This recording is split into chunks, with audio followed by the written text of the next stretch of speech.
Been here 7 years with these birds. You might wonder why you want to keep emus, but I've always wanted to farm. Oh, don't worry about that.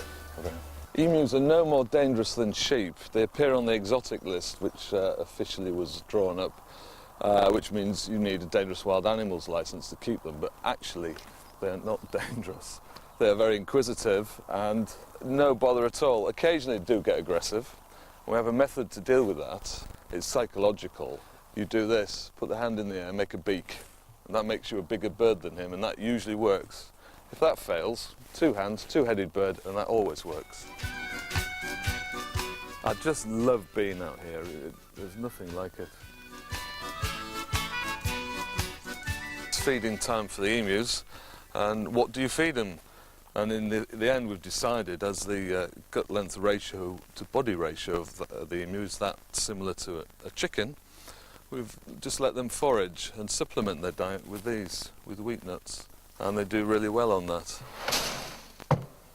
The females lay between 3 and 60 eggs a season, so what we're trying to do is find those birds that lay those eggs and bring their offspring on, so we have a better gene pool from that. This is actually the fun part of the day for me, collecting eggs. You never know how many you're going to get, so off I go.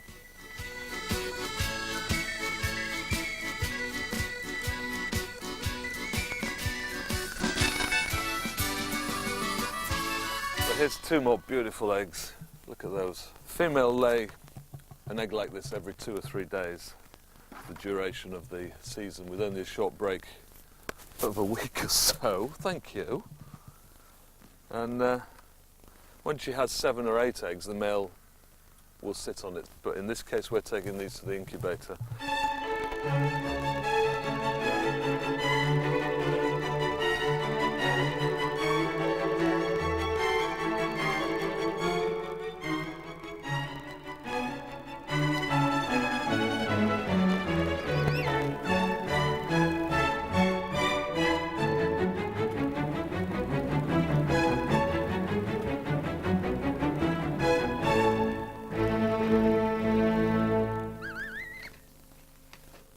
Fine fella.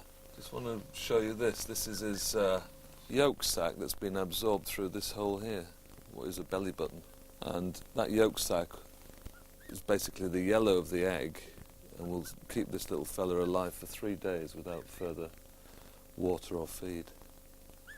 Come on, you, to the brooder house for you. Which is your favourite? I like that one, and that one. You like all of them? Yeah. It's hard to imagine that these birds, barely an hour old, in a year's time will be young adults.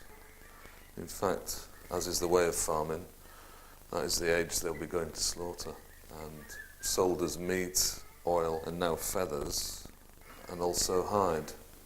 So, not all, of course, some will be kept back for the breeder programme. And this is where we'll end. This is part of the cycle of life. And thank you for joining us on this little journey of the Emu Farm.